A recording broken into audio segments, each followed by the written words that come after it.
প্রিয় শিক্ষার্থীরা, আশা করি তোমরা ভালোই আছো। আজকে আমরা আলোচনা করব উচ্চতর গণিতের চতুর্থ অধ্যায়ে শর্ত সাপেক্ষে ত্রিঘাত ও চতুর্ঘাত সমীকরণের সাধারণ মূল নির্ণয়। শর্ত সাপেক্ষে ত্রিঘাত ও চতুর্ঘাত সমীকরণের সাধারণ মূল কিভাবে নির্ণয় করা যায় তা নিয়ে আলোচনা। তাহলে এখানে আমরা আগে পড়ছি যে একটা সমীকরণ যদি তিন ঘাতের হয় তার মূল থাকে তিনটা। যদি সমীকরণের মূলগুলির বৈশিষ্ট্য দেওয়া না থাকে, শর্ত যদি দেওয়া থাকে, তাহলে আমরা মূল তিনটি ধরে নিয়ে শর্তগুলি প্রয়োগ করে সমাধান করব। কিন্তু যদি মূলগুলির বৈশিষ্ট্য দেওয়া থাকে, ত্রিঘাত বা চতুর্ঘাত সমীকরণের ক্ষেত্রে মূলগুলি কীরকম হবে তার বৈশিষ্ট্য যদি দেওয়া থাকে, যেমন মূলগুলি তোমরা 9-10-এ পড়ছো, ধারা পড়ছো, সমান্তর ধারা, গুণোত্তর ধারা। এর মূলগুলির বৈশিষ্ট্য যদি দেওয়া থাকে, মূলগুলির সমান্তর ধারায় কিংবা গুণোত্তর ধারায় বা ভাজিত ধারায় থাকে, তাহলে আমাদের সমীকরণগুলির সমাধান নির্ণয়ের জন্য মূলগুলির একটা সাধারণ আকার ধরে নিতে হবে।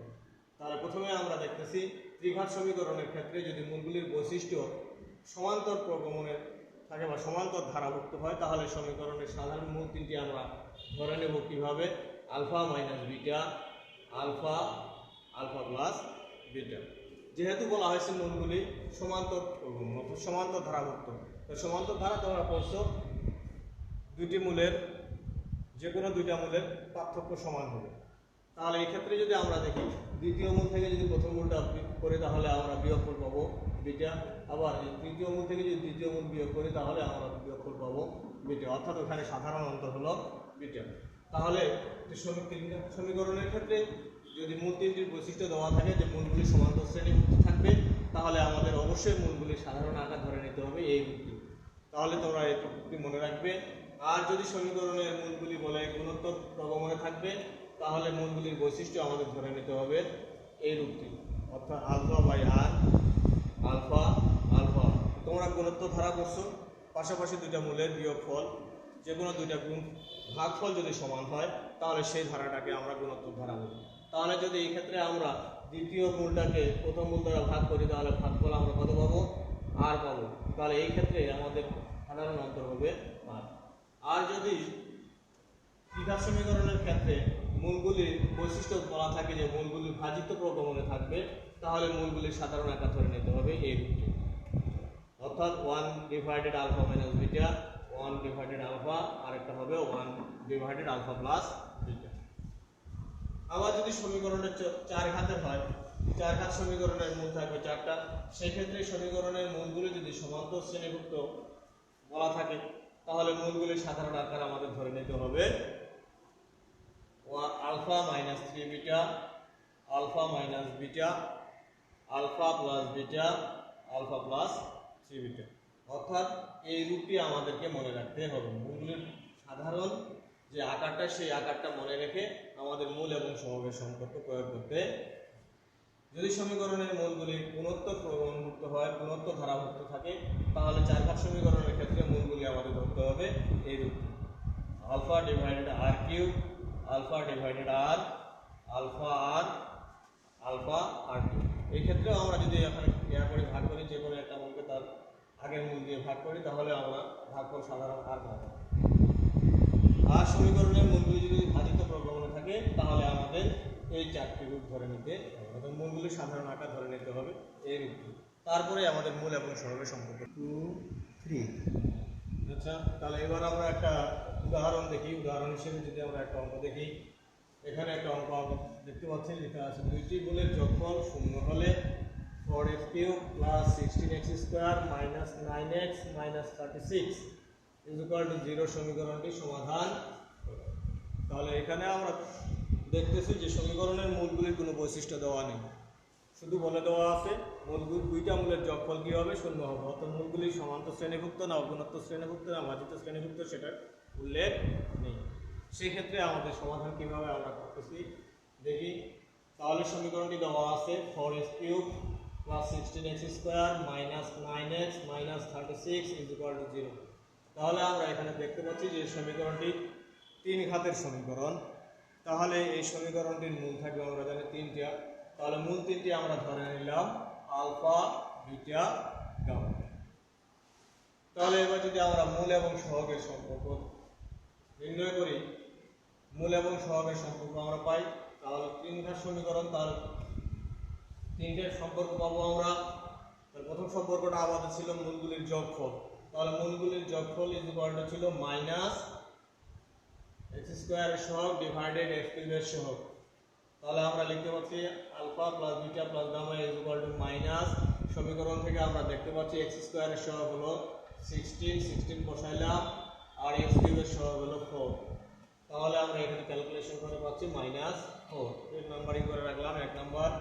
এবার আমরা মূলগুলির গুণ, দুইটি করে মূল নিয়ে মূলগুলির গুণফলের যোগফল। তাহলে আমরা দুইটি করে যদি মূল নেই আর মূলগুলি গুণ করে যোগফল বের করি, তাহলে আমরা পাবো সম্পর্ক একটা আলফা বিটা, একটা বিটা গামা আর একটা gamma alpha is equal to হবে, আমাদের সূত্র হবে x এর সহগ ডিভাইডেড x কিউবের সহগ। তাহলে x এর সহগ আমরা সমীকরণ থেকে দেখতে পাচ্ছি x এর সহগ -9, তো বসাইলাম আমরা -9 আর x কিউবের সহগ আমাদের 4। তাহলে এখান থেকে আমরা ক্যালকুলেশন এটা রেখে দিলাম সমীকরণ নাম্বার 2 করে। তারপরে মূল তিনটির গুণফল, মূল তিনটির গুণফল ইজ ইকুয়াল টু হলো মাইনাস ধ্রুবক পদ ডিভাইডেড x কিউবের সহগ। তাহলে ধ্রুবক পদ আমরা পাচ্ছি -36 আর x কিউবের সহগ আমরা পাচ্ছি 4। তাহলে এখান থেকে ক্যালকুলেশন করে আমরা পাচ্ছি 9, সমীকরণ নাম্বার দিলাম 3। এবার আমাদের শর্তে দেওয়া আছে যে যেহেতু দুইটা মূলের যোগফল 0 হবে। তাহলে যেহেতু আমাদের মূল তিনটি, একটা আলফা একটা বিটা একটা গামা, তাহলে এদের যে কোনো দুইটা মূলের যোগফল হবে 0। তাহলে আমরা ধরে নিলাম প্রথম দুইটা মূলের যোগফল 0, তো alpha plus beta is equal to 0, সমীকরণ নাম্বার দিলাম। তাহলে এই মানটা আমরা যদি এখন 1 নম্বরে বসাই, তাহলে 1 নম্বরে পাই alpha plus beta plus gamma is equal to 1 নম্বরে দেওয়া আছে -4। সেখান থেকে যদি এখন আমরা 4 নম্বরটা ব্যবহার করি, অর্থাৎ alpha plus beta is equal to যদি 0 বসাই দেই, তাহলে আমরা গামার মানটা পেয়ে যাব। তাহলে গামার মান এখানে আমরা দেখতে পাচ্ছি কত, -4। তাহলে এই গামার মানটা যদি এখন আমরা 3 নম্বর সমীকরণে বসাই, গামার মানটা 3 নম্বর সমীকরণে বসালে আমরা এখান থেকে পাবো alpha beta into -4 is equal to 9, alpha beta is equal to -। তাহলে এবার যদি আমরা একটা অনুসিদ্ধান্ত ব্যবহার করি, আমরা জানি alpha minus beta is equal to root over alpha plus beta whole square -4। এই অনুসিদ্ধান্ত সূত্রটা যদি আমরা প্রয়োগ করি, তাহলে মানগুলি এখানে বসাই দিলে আমরা আলফা মাইনাস বিটা অথবা মূলদুটোর বিয়োগফল আমরা পাচ্ছি +-3। তাহলে এখন যদি আমরা এই 4 নম্বর সমীকরণ আর এই 5 নম্বর সমীকরণ যোগ করি, যোগ করে যদি আমরা এখান থেকে যেহেতু দুইটা মান আছে, পজিটিভ মানটা যদি আমরা নিই, তাহলে আমরা আলফার মান পাই 3/2। আর যদি আমরা এবার এই সমীকরণটা বিয়োগ করি, তাহলে বিয়োগ করলে আমরা একই মান যদি নেই, তাহলে এখান থেকে আমরা বিটার মানটা পাচ্ছি -3/2, পজিটিভ চিহ্নটা নিয়ে। আবার যদি নেগেটিভ চিহ্নটা নিয়ে কাজ করি আমরা, তাহলে alpha plus beta is equal to, তাহলে সেখানে আলফার মানটা পাচ্ছি -3/2। আবার এই সমীকরণ দুটাকে যদি বিয়োগ করি, তাহলে বিটার মানটা পাচ্ছি 3/2।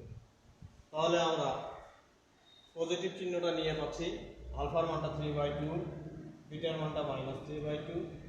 আর যদি নেগেটিভ চিহ্নটা নিয়ে আমরা পাচ্ছি আলফার মানটা হলো -3/2,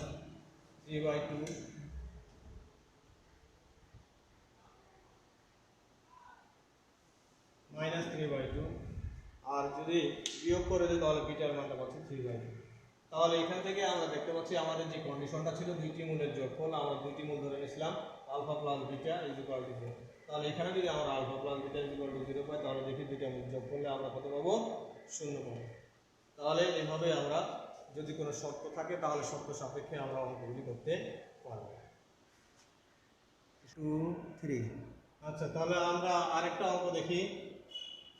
অঙ্কটি আছে মূলগুলি সমান্তর প্রবণ শ্রেণীভুক্ত হলে 4x³ - 24x² + 23x + 18 = 0 সমীকরণটি সমাধান করো। তাহলে শিক্ষার্থীরা এখানে আমরা দেখতে পাচ্ছি যে বলে দেওয়া আছে মূলগুলি, এই সমীকরণটি সমাধান করলে মূলগুলি কেমন হবে, মূলগুলি সমান্তর শ্রেণীভুক্ত হবে। তাহলে আমাদের থিওরিতে বলা ছিল মূলগুলি যদি সমান্তর শ্রেণীভুক্ত হয়, তাহলে সেই ক্ষেত্রে সাধারণ মূলগুলি কিভাবে ধরতে হয়। তাহলে আমরা দেখতেছি যে যেহেতু বলে দেওয়া আছে সমীকরণের মূলগুলি সমান্তর প্রগমন শ্রেণীভুক্ত, তাহলে মূল তিনটি আমাদের হবে আলফা মাইনাস বিটা একটা আলফা আর একটা আলফা প্লাস বিটা। তাহলে এখান থেকে আমরা মূল এবং সহগের সম্পর্ক বের করতে পারবো। তাহলে মূল এবং সহগের সম্পর্ক ছিল, প্রথম সম্পর্কটা ছিল আমাদের মূল তিনটার যোগফল। তাহলে আমরা মূল তিনটির যোগ আকারে লিখলাম alpha minus beta plus alpha plus beta is equal to minus x স্কোয়ারের সহগ ডিভাইডেড এক্স কিউবের সহগ। তাহলে আমরা সমীকরণ থেকে দেখতে পাচ্ছি এক্স স্কোয়ারের সহগ আমাদের -24 আর এক্স কিউবের সহগ আমাদের 4। তাহলে এখান থেকে ক্যালকুলেশন করলে আমরা পাচ্ছি 3 আলফা ইজ ইকুয়াল টু 6। এখান থেকে আলফার মান আমরা পাচ্ছি 2। তাহলে প্রথম সম্পর্কটা। দ্বিতীয় সম্পর্ক দুইটি করে মূল গুণফলের যোগফল। তাহলে দুইটি করে যদি আমরা মূল নেই এবং গুণ করে যোগ আকারে লিখি, তাহলে প্রথম হবে আমাদের alpha minus beta into alpha, alpha into alpha plus beta, alpha minus beta into alpha plus beta. এটা যদি আবার ক্যালকুলেশন করি তাহলে এখানে আমরা গুণ সম্পর্ক দেখতে পাচ্ছি। গুণ করে দিলাম alpha square minus alpha beta plus alpha square plus alpha beta, alpha square minus beta square is equal to আমাদের এক্স এর সহগ ডিভাইডেড এক্স কিউবের সহগ। তাহলে এক্স এর সহগ আমরা দেখতে পাচ্ছি সমীকরণ থেকে 23 আর এক্স কিউবের সহগ 4 লিখলাম। তাহলে এখান থেকে ক্যালকুলেশন করলে যোগ বিয়োগ করলে আমরা পাচ্ছি 3 alpha square minus beta square is equal to এত। আলফার মানটা আমাদের জানা আছে, আলফার মানটা এখানে আমরা প্রয়োগ করলাম। আলফার মান 2 বসাই দিয়ে আলফার উপর স্কোয়ার ছিল স্কোয়ার করলাম। তাহলে এখান থেকে আমরা পক্ষান্তর করলাম, পক্ষান্তর করে আমরা বিটা স্কোয়ার ইজ ইকুয়াল লসাগু করলাম। লসাগু করলে আমরা বিটার মান পাচ্ছি ±5/2। তাহলে যেহেতু আমাদের কোণগুলোর মধ্যে আলফা এবং বিটার মধ্যে সম্পর্ক, তাহলে আলফার মানও জানা এবং বিটার মানও জানা। তাহলে বিটা ইজ ইকুয়াল টু যদি আমাদের 5/2 নেই, তাহলে আমরা আলফা মাইনাস বিটা মানটা পাচ্ছি কত, মান বসাই দিলাম। আলফার মান হলো 2, বিটার মান হলো -5/2। তাহলে এখানে ক্যালকুলেশন বসাবো। 2 ক্যালকুলেশন করলে আমরা হিসাব করে পাচ্ছি বিটার মানটা পাচ্ছি আমরা, বিটার মান পাচ্ছি আমরা আলফা মাইনাস বিটার মান পাইলাম, আলফা মাইনাস বিটার মান পাইলাম আমরা -1/2। এবং আলফা প্লাস বিটার মানটা যদি বের করে নেই তাহলে আলফা এবং বিটার মানটা বসাই দিয়ে ক্যালকুলেশন করলে আমরা আলফা প্লাস বিটার মান পাচ্ছি, আলফা প্লাস বিটার মান পাচ্ছি 9/2। আবার যদি আমরা নেগেটিভ মানটা নেই -5/2, তাহলে আলফা মাইনাস বিটার মান পাচ্ছি আমরা 9/2। আর এখান থেকে আলফা প্লাস বিটার মান পাচ্ছি আমরা -1/2। তাহলে আমাদের সমীকরণের যে মূল তিনটি ছিল alpha minus beta, alpha alpha plus beta. তাহলে এখন যদি আমরা এখানে মূলগুলো বসাই দিই, আলফা মাইনাস বিটার মান আমরা কত পাচ্ছি, প্লাস মানটা নিলে আলফা মাইনাস বিটার মান পাইছি আমরা -1/2, আলফার মান পাচ্ছি আমরা 2, আর আলফা প্লাস বিটার মান পাইলাম আমরা 9/2। ঋণাত্মক মানটা নিয়ে যদি আমরা মানগুলো দেখি তাহলে আলফা মাইনাস বিটার মান হলো আমাদের 9/2, আলফার মান হলো 2, আর আলফা প্লাস বিটার মান হলো -1। তাহলে এখান থেকে যদি আমরা এখন দেখি যে মূলগুলি সমান্তর শ্রেণীভুক্ত আছে কিনা, যাচাই করলেই বুঝতে পারবো যে সমান্তর শ্রেণীভুক্ত আছে। তাহলে প্রিয় শিক্ষার্থীরা, এই নিয়মে যে অঙ্কগুলি আছে তোমরা বইয়ের সব অঙ্কগুলি এইভাবে করে ফেলবে। ধন্যবাদ।